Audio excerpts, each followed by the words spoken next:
his messaging.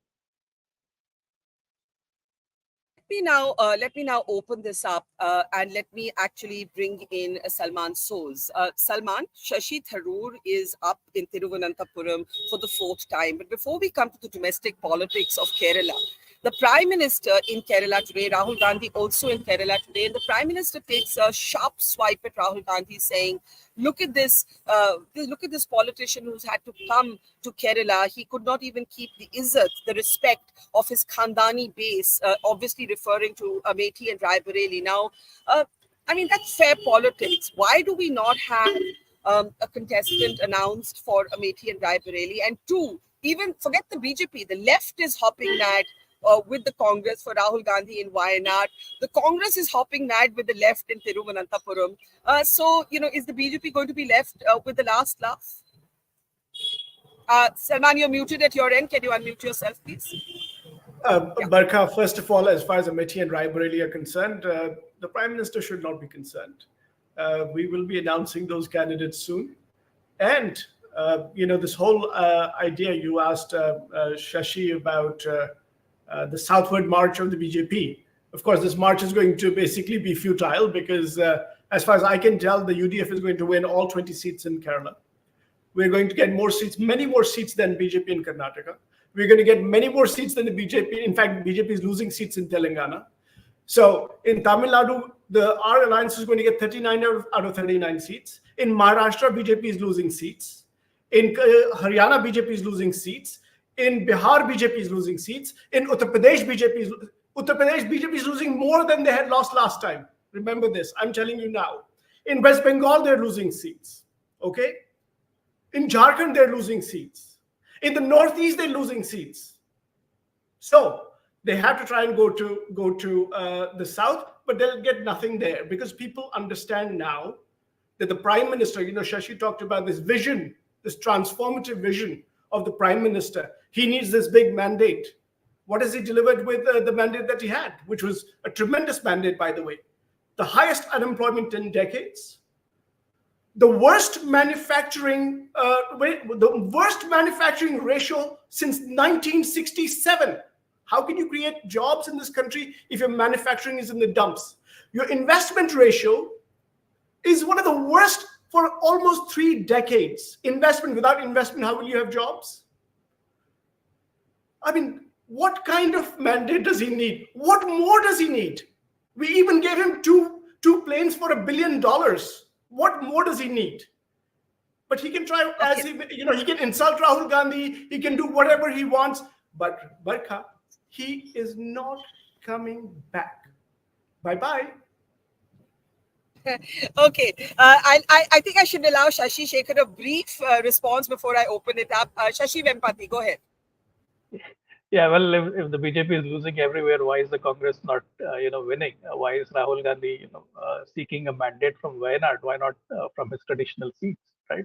So I think there's a lot of wishful thinking, unfortunately, here.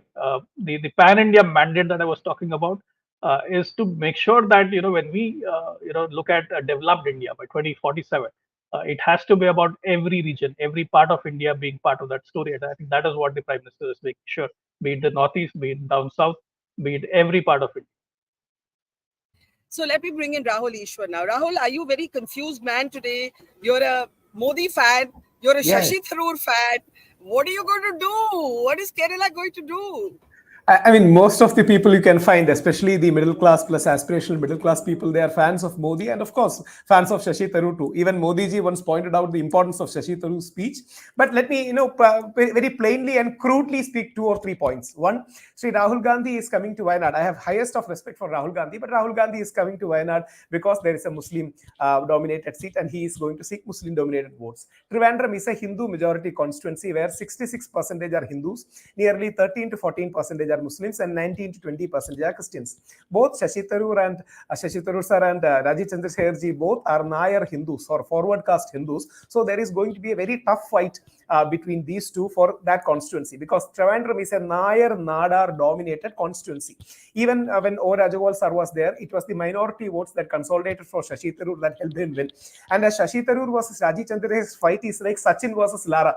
Both are equally good, both are fascinating. I met Rajiv Chandrasekhar ji at a iftar meeting. I was very impressed by the way he conducted, very warm person.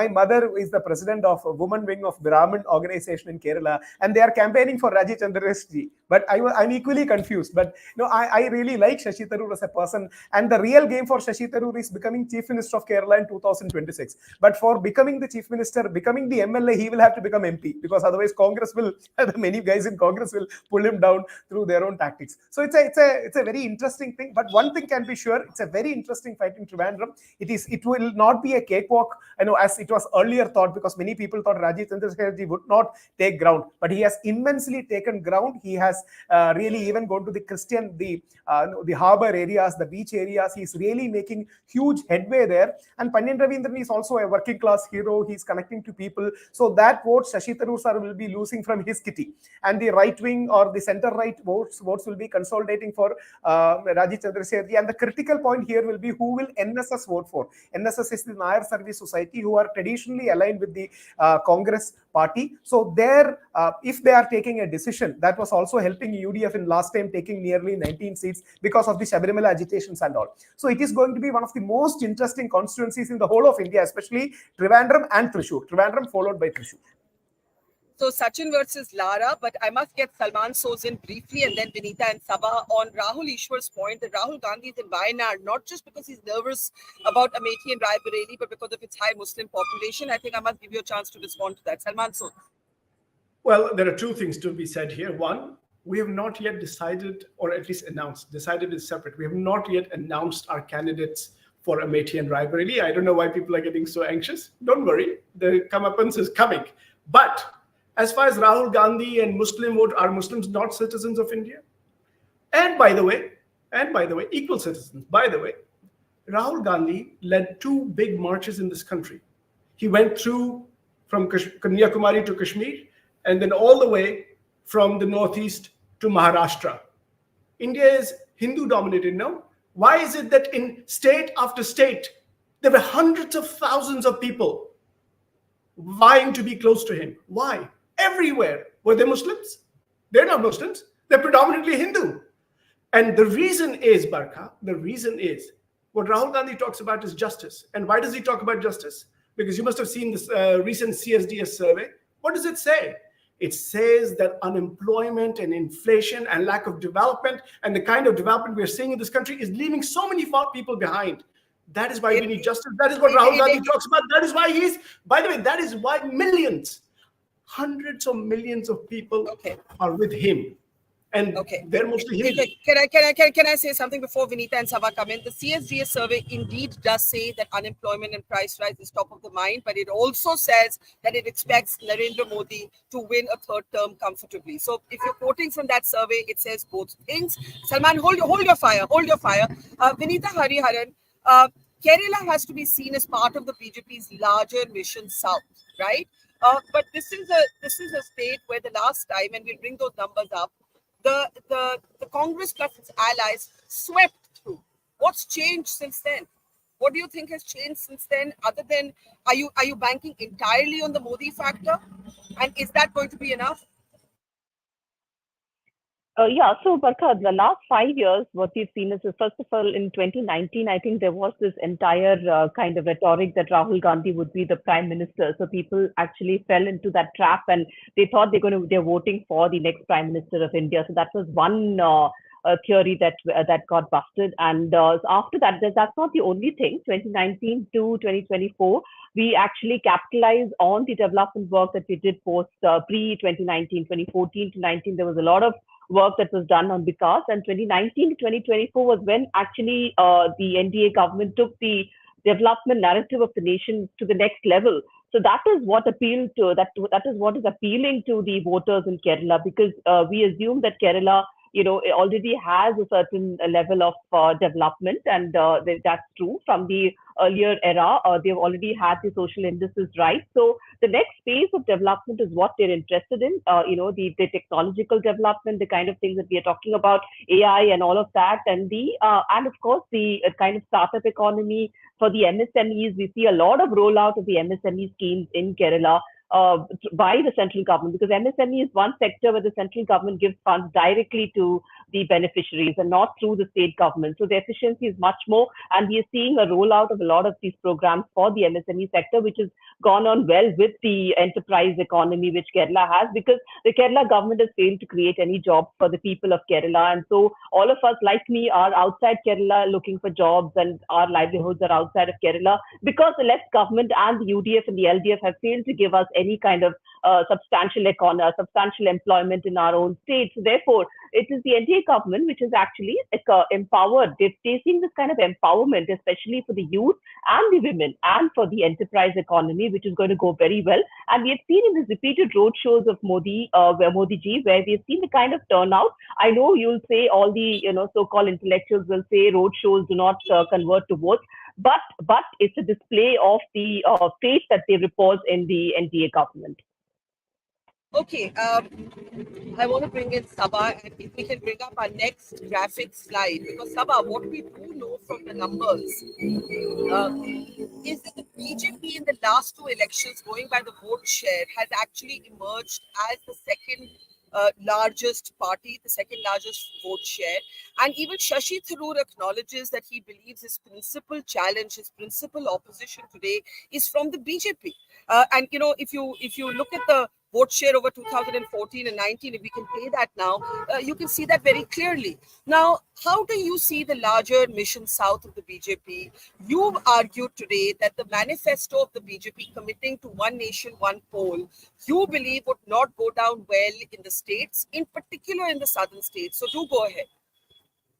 So first of all, Barkha, I was very surprised, and I'm talking here Kerala and Tamil Nadu.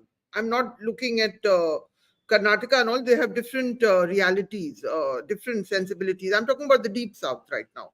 In Kerala and Tamil Nadu, you're dealing with two models. One is a left model, one is a Dravida model, which has actually given you greater success than the models of south. You have higher levels of literacy. You have Tamil Nadu's high level of industrialization compared to the North Indian states. There are two things that stare them in the face. In the future, the question of delimitation, that we are going to be outnumbered even more than we are, even though we have kept our population growth. We are just replacing our population, but because UP and Bihar and so on and so, there are already battles over state share of cess. It's an ongoing thing that they keep arguing about all of this. That this is already happening in the southern states. So I was surprised.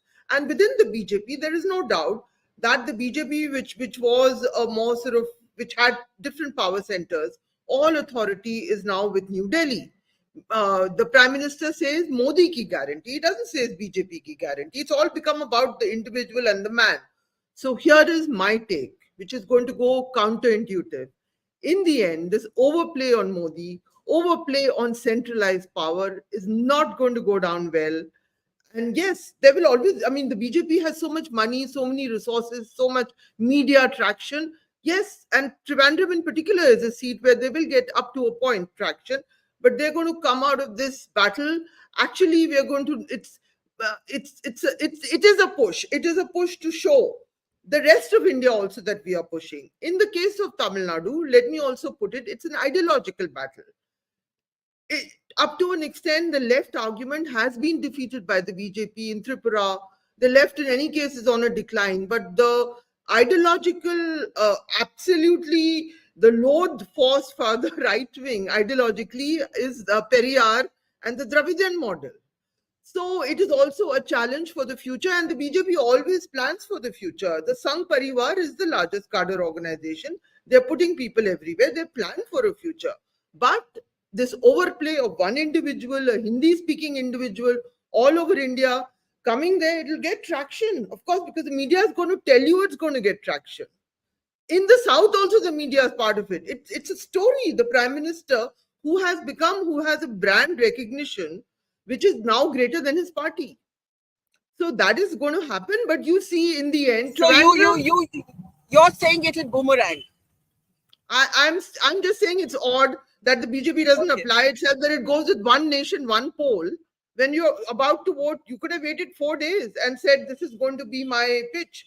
If you think that I've spoken to somebody in Chennai, they're just baffled because they are about federal power. They have a governor who doesn't listen to them. you think of all those various factors, structural things about democracy. And these are much more educated people.